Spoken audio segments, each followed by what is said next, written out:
All right, so we're going to talk today about protein and its bioavailability. So you're tracking the number of protein that you're eating on a day-to-day basis if you're counting macros, right? But are you really tracking the quality of the protein that you're consuming, right? That's one big key. Um, you know, the quality that you intake matters more so over what the number of, how close that you are to hitting your macros, right? So let's dive into it. So the grams trap. 30 grams of protein doesn't always equal 30 grams of quality tracking macros protein, right? A lot of people get into the trap of if it fits your macros, it's good enough, right? Well, tracking your macros is honestly just the starting point, right? Just making the numbers match on paper is like step one.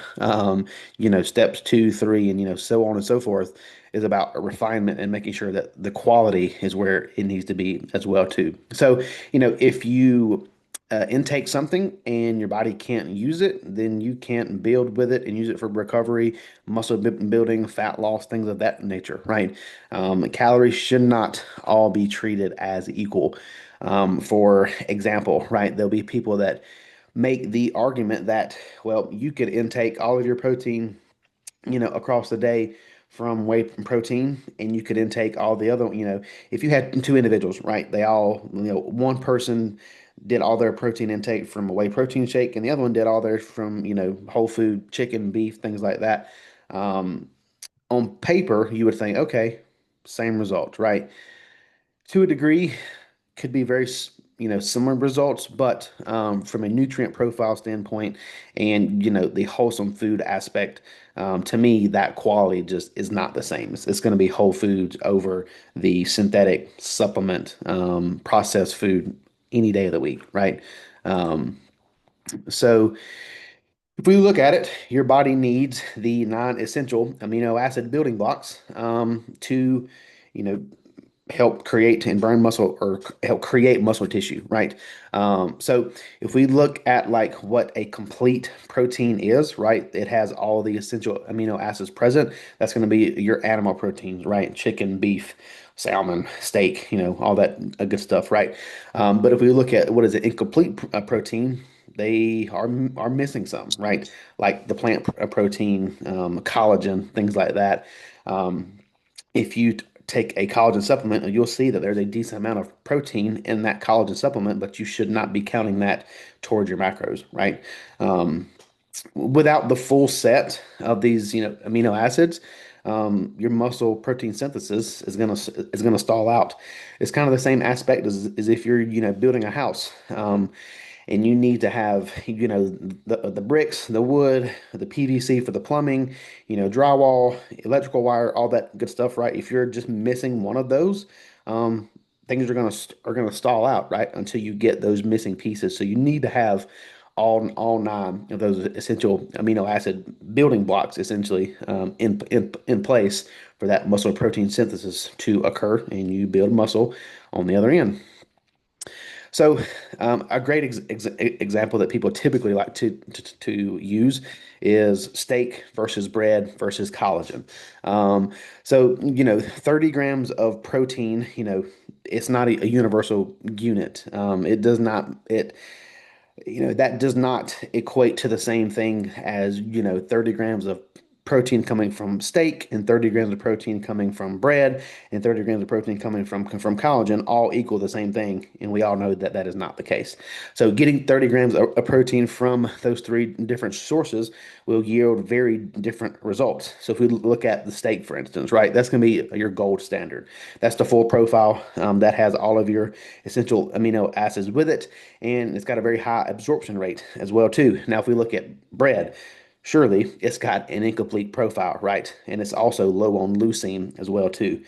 And if we look at collagen, this is going to be great for joints, but it's useless for muscle protein synthesis from a growth standpoint in every aspect. So, just because if you get 30 grams of protein from your collagen supplement, or if you eat a lot of sourdough bread, and you get, that 30 grams of protein from all the bread that you're eating, right? That's not going to equate the same results if you get it from a complete full profile source like steak.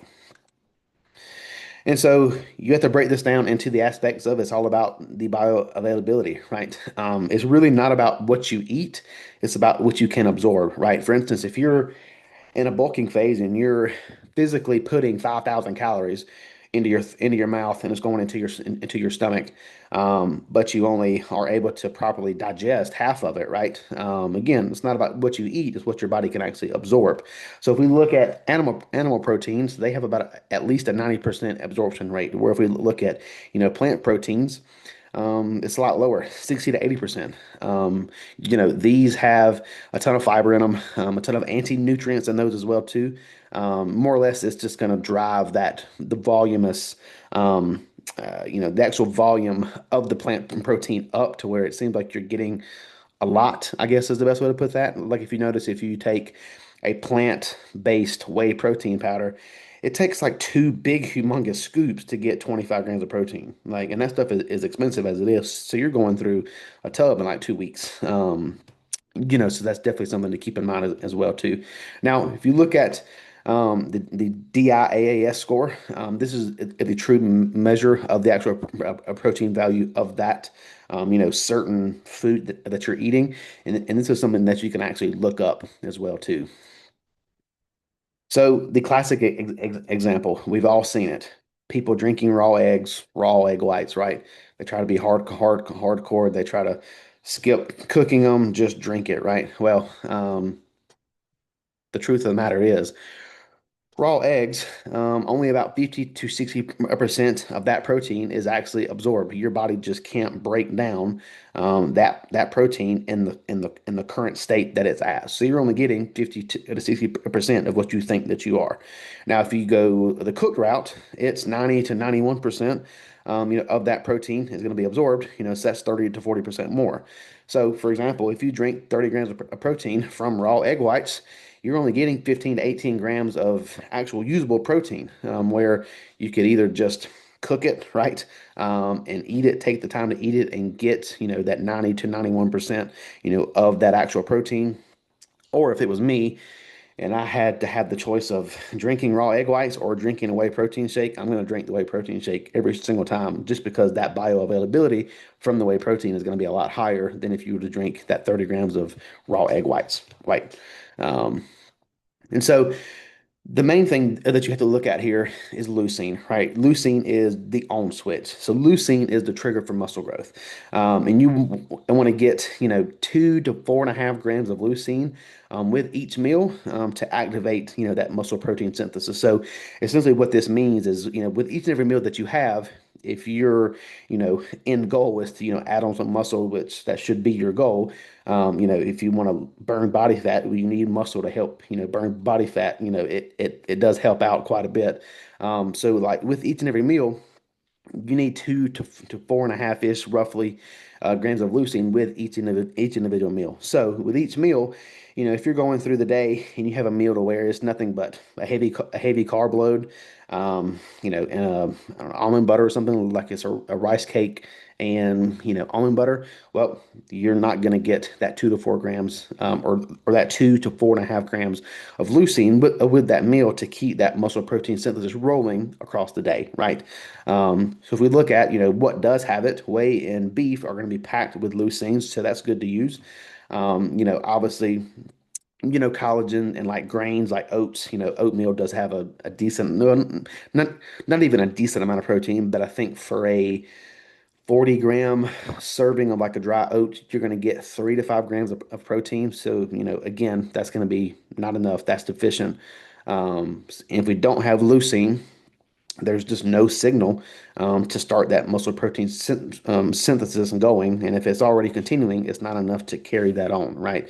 So if you miss that threshold, you'll just miss out on progress, essentially, is what that is. So just a good way to go about that. For me, I would say at least have, 3 to 4 grams minimum of well, not 3 to 4 grams, sorry, 3 to 4 ounces of protein in each individual meal, if all possible, just to make sure that you're keeping that muscle protein synthesis rolling.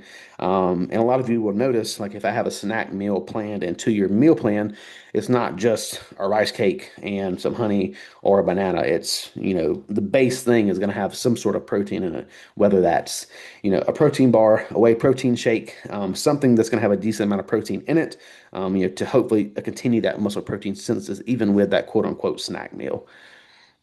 And so, the main thing is just make sure that it's quality food, right? The goal just isn't about hitting the number. If you have 200 grams of protein and 150 of those is just junk, not high quality protein, you're going to see and honestly probably feel the difference as well too. So what you should do is obviously prioritize those high quality animal sources with that. Um, you can use things like, collagen and things like that for, connective tissue, repair and things like that. But, it should not be used to go towards your macros.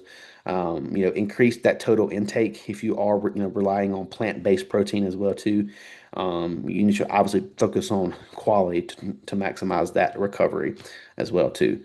So at the end of the day, it doesn't matter what your number is that you're trying to hit from a macro standpoint, but if you're getting 50 grams of protein a day in your breakfast meal from drinking raw egg whites, or you think that you are, well, you're probably short 20 to 25 grams of protein, right? Just right off the bat. It's just not bioavailability is just not there.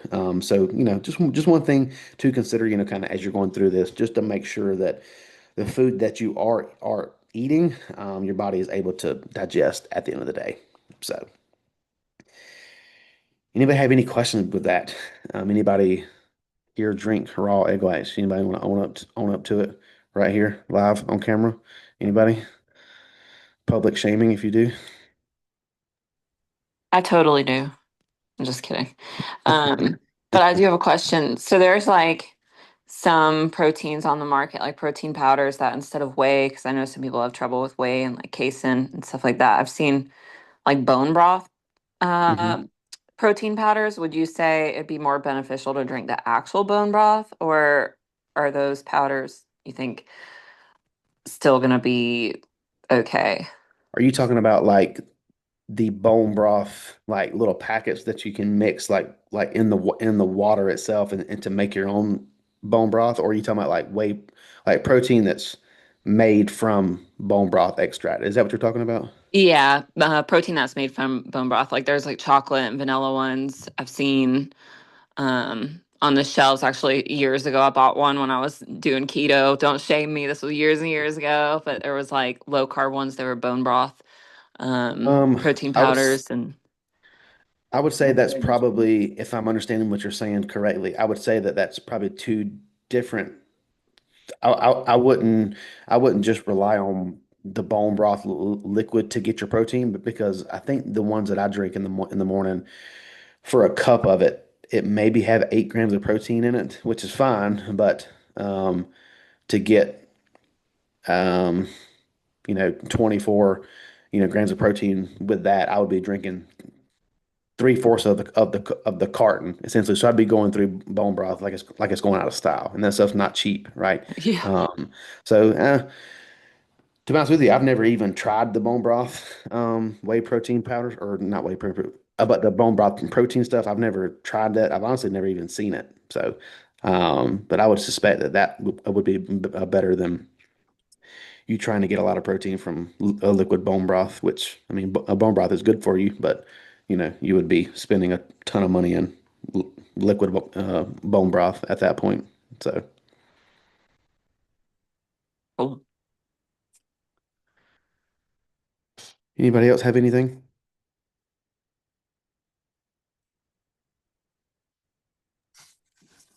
I'll just add that I haven't. I did used to put raw egg whites in my shakes hmm before I got on with you, and I think I did it for a little bit, like even after I started with you, because you like had egg whites in my plan, so like I was just mixing those in my shake for a while, and then I think like one day I asked, and you were like, "Yeah, like maybe you shouldn't do that because it's like kind of rough on your digestion," or something Well, like here's that. the With like thing. a yeah.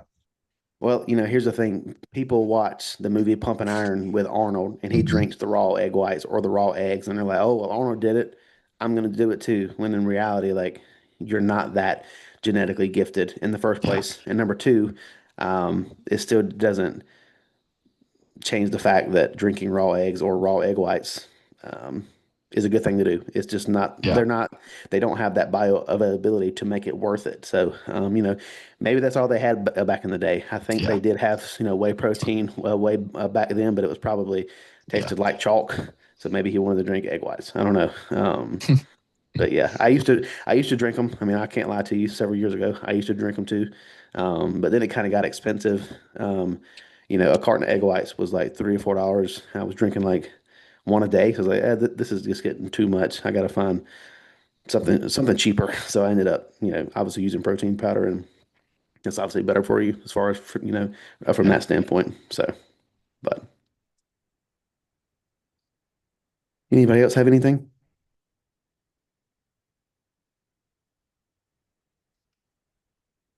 If not, let you guys go 12 minutes early today. It was a short one. Um, But nonetheless, if you guys have any other questions or anything, please let me know. And I'll talk to you guys soon.